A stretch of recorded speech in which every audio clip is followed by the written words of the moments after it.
Over the past few years, I've had to monitor my blood glucose fairly often. And I recently came across a technology called the continuous glucose monitor, which is really a little patch that is attached onto the body. I have one right here.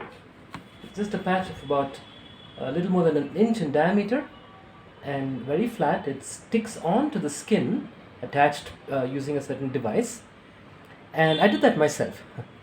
And it records the blood glucose levels every few minutes for 14 days, and it can store the data in itself for all those 14 days.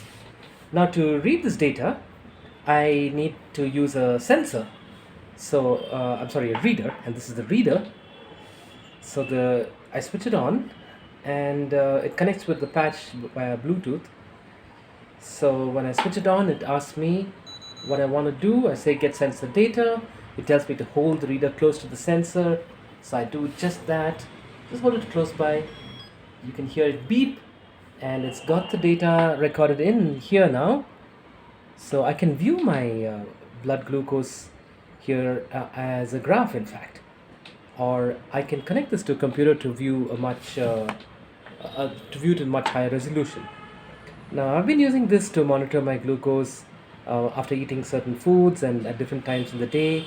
So I'm able to better regulate my blood glucose using this device.